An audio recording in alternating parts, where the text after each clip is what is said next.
The Day of Ashura, Musa Pharaoh and the Fast Channel, the Mercy Archive. Chapter 1.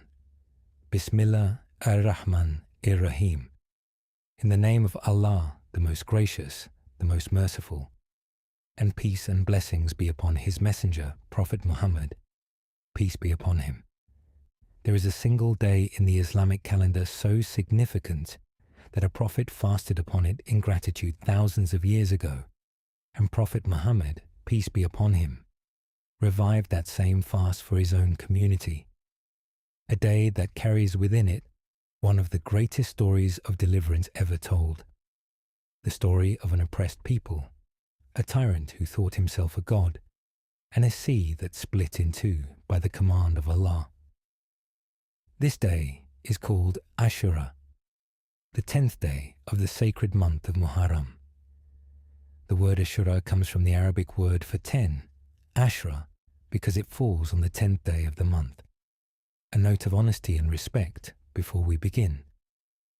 Ashura holds a place in the hearts of Muslims across different traditions.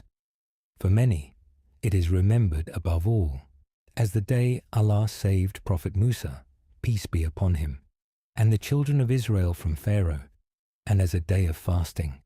For others, particularly among Shia Muslims, it is remembered most of all as the day of the martyrdom of Hussein, the grandson of the Prophet, at Karbala. Both are held with deep sincerity.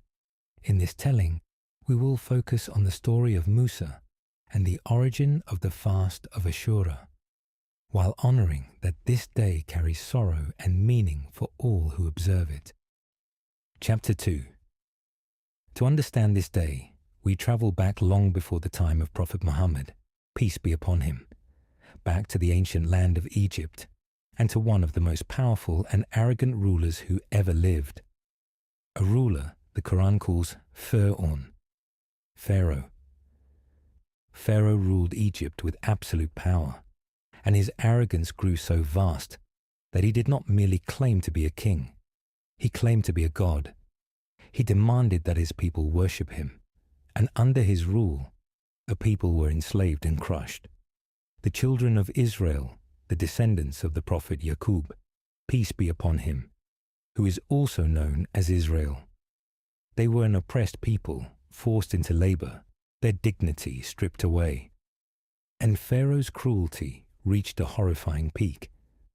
Fearing a prophecy that a boy from among the children of Israel would one day bring about the end of his reign, Pharaoh ordered that the newborn sons of the Israelites be killed, while their daughters were spared. A campaign of terror against the most helpless. This was the darkness into which a special child was born, a child named Musa, Moses, peace be upon him. The Quran tells us how Allah protected this child in the most extraordinary way. His mother, inspired by Allah, placed the infant Musa in a basket and set him upon the river, trusting him to the care of God. And by the plan of Allah, the basket was drawn from the water and brought into the very household of Pharaoh himself. The child who was destined to confront the tyrant was raised in the tyrant's own palace. Such is the wisdom and power of Allah, that he raised the deliverer under the very roof of the oppressor. Chapter 3. Musa, peace be upon him, grew into a man of strength and character, but Egypt was not to be his home forever. After an incident in which he struck an Egyptian who was oppressing an Israelite, and the man died, Musa left Egypt and journeyed to the land of Madian. There he spent years living a humble life, marrying and tending flocks, far from the palace of his childhood. And then came the moment that changed everything. As Musa traveled with his family, he saw a fire in the distance near a mountain called Tur, Mount Sinai. He approached it, hoping for warmth or guidance. But what he found was not an ordinary fire. It was there that Allah spoke to him directly and appointed him as a prophet and a messenger. Musa was given a mission that would have shaken any heart. Go to Pharaoh. Go to the most powerful tyrant on earth, the man who claims to be a god, and call him to worship the one true God, and to set the children of Israel free. Allah gave Musa signs to support him, among them his staff, which by the power of Allah could become a moving serpent, and his hand, which would shine radiant and white. And knowing the enormity of the task, Musa asked Allah for the support of his brother, Aaron, peace be upon him, to stand beside him. Allah granted this, and so the two brothers set out to face the mightiest ruler of their age, armed with nothing but the truth and the support of Allah. Chapter 4. Musa and Harun, peace be upon them, came before Pharaoh and delivered the message. Worship the one God and release the children of Israel. Pharaoh responded with mockery and rage. How dare a man he had known as a child in his own palace come to challenge his divinity? He accused Musa of madness and threatened him with imprisonment. Pharaoh summoned his most skilled magicians to humiliate Musa publicly, for the magic of Egypt was famous throughout the world. On an appointed day, before a great crowd, the magicians cast down their ropes and staffs, and through their sorcery, it appeared to the people that the ground was filled with slithering snakes. But then Musa, by the command of Allah, cast down his staff, and it became a true serpent, and it swallowed up all their illusions. And here something remarkable happened. The magicians themselves, the experts who knew the difference between trickery and truth, immediately recognized that what Musa had done was no magic at all. It was beyond any human power. It was from God. And in that instant, before the furious Pharaoh, they fell down in prostration and declared their belief in the Lord of Musa and Harun. Pharaoh was enraged and threatened them with torture and death. But these new believers had tasted certainty, and they would not turn back, even at the cost of their lives. Still, Pharaoh's heart only hardened. Even as Allah sent sign after sign, and hardship after hardship upon Egypt as a warning, Pharaoh persisted in his arrogance and his tyranny. He would not release the children of Israel. He would not humble himself before the truth. Chapter 5. At last, Allah commanded Musa, peace be upon him, to lead the children of Israel out of Egypt in secret, by night, to leave behind their bondage and journey toward freedom. And so the great migration began. A whole people, men, women, and children, moving under the cover of darkness, away from the only life of slavery they had ever known, toward a promise of deliverance. But when Pharaoh discovered that his slaves had fled, his fury knew no bounds. He gathered his army, a vast force of chariots and soldiers, and set out in pursuit, determined to drag them back into bondage or to destroy them. And then came the moment of terror. The children of Israel reached the shore of the sea, and they were trapped. Before them lay the vast water, impossible to cross, and behind them, drawing closer with every moment, came the thunder of Pharaoh's army. There was nowhere to go. The companions of Musa cried out in despair, "We are sure to be overtaken." And here we hear the words of a true prophet, a man of complete trust in his Lord. Musa, peace be upon him, did not panic. The Quran records his response, and its meaning is this.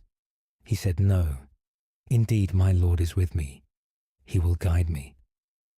Trapped between the sea and the army, with no earthly way out, Musa turned not to fear, but to certainty in Allah.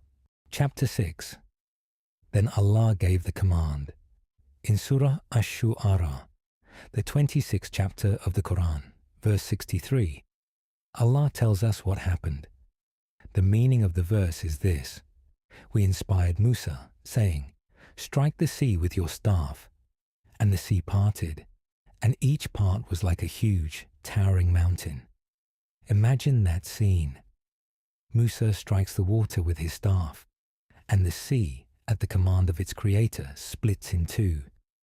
The water rises up on either side like two mighty mountains, and between them a dry path opens across the sea floor. The impossible becomes a road. Where a moment ago there was only despair, now there is a way through, carved by the power of Allah, and the children of Israel crossed. This oppressed people, who had known nothing but slavery, walked to freedom along a path between walls of water, witnessing with their own eyes one of the greatest miracles Allah has ever shown to humankind. Pharaoh arrived at the shore and saw the parted sea and the path stretching across it, and in his arrogance he led his army onto that same path, chasing after them. But when the children of Israel had safely reached the far shore, and Pharaoh and his army were in the very midst of the sea, Allah commanded the waters to return. The two mountains of water collapsed, and Pharaoh and his entire army were drowned. Chapter 7. In his final moments, as the water overwhelmed him, the tyrant who had claimed to be a god finally understood the truth. The Quran, in Surah Yunus, tells us that as he was drowning, Pharaoh cried out that he believed there was no God but the one in whom the children of Israel believed. But it was too late. His belief came only when he saw the punishment with his own eyes, when faith could no longer save him. It was the desperate submission of a man who had run out of options, not the sincere faith of a humble heart. And Allah tells us something striking, that the body of Pharaoh would be preserved, saved as a sign for those who would come after, so that this man, who had claimed to be a god, would remain as a lesson for all generations, a reminder that no tyrant, however powerful, however arrogant, can stand against the will of Allah. So on this day, the 10th of Muharram, a mighty deliverance took place. The oppressed were saved, and the tyrant was destroyed. The children of Israel were free, and Prophet Musa, peace be upon him, out of gratitude to Allah for this immense salvation, fasted on that day, a fast of thankfulness, marking the day that God saved his people. Chapter 8. Now we move forward across the centuries to the time of Prophet Muhammad, peace be upon him. When he migrated from Mecca to Medina, he found the Jewish community of the city fasting on the day of Ashura, and he asked them about it. What they told him and what he said in response is preserved for us in the most authentic of records. This is recorded in Sahih al-Bukhari and also in Sahih Muslim. It is a hadith of the very highest authenticity, agreed upon by both. Please verify it yourself at its source.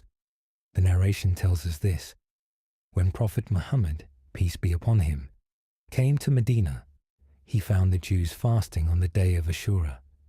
He asked them about it.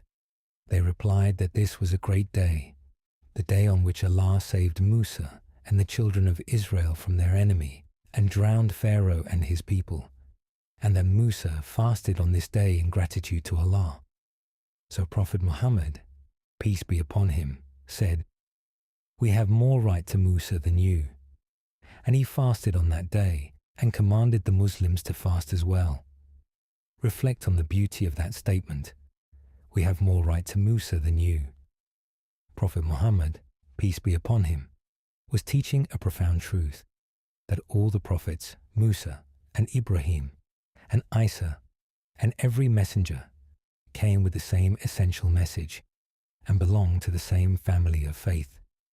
To honor Musa and his deliverance was not to borrow from another religion. It was to affirm the shared truth that runs through all of Allah's prophets. Chapter 9. The traditions tell us that the fast of Ashura held a special place. In fact, before the fasting of the month of Ramadan was made obligatory, the fast of Ashura was itself obligatory upon the Muslims. Later, when Ramadan was prescribed as the obligatory fast, The fast of Ashura became a highly recommended voluntary act rather than a duty. This is recorded in the authentic collections. Please verify these narrations at their source. And the reward for this fast is immense. Prophet Muhammad, peace be upon him, taught that fasting the day of Ashura is a means by which Allah expiates the minor sins of the year that came before it. A single day of fasting, carrying the hope of a year's worth of forgiveness. Such is the generosity of Allah. There is also a beautiful detail in the guidance of the Prophet, peace be upon him. Toward the end of his life, he expressed the wish to fast not only the 10th of Muharram, but also the 9th, the day before, which is called Tasu'ah. This was so that the practice of the Muslims would be distinct and to add to the virtue. And so the scholars teach that the best way to observe this fast is to fast the 9th and the 10th together, though fasting the 10th alone remains valid and full of reward. As always, for the details of how to observe it, it is best to consult a knowledgeable scholar. Chapter 10. So what does this ancient day teach us so many centuries later? First, it is a lesson in the certainty of Allah's justice. Pharaoh was the most powerful man of his age. He had armies, wealth, and absolute authority. He oppressed the weak and claimed divinity for himself. And in the end, all his power could not save him from a sea that obeyed its true master. No tyrant lasts forever. No oppression is beyond the reach of Allah's justice. To every Pharaoh, there comes a day of reckoning. Second, it is a lesson in trust. When Musa, peace be upon him, stood trapped between the sea and the army, he did not despair. He said, "My Lord is with me.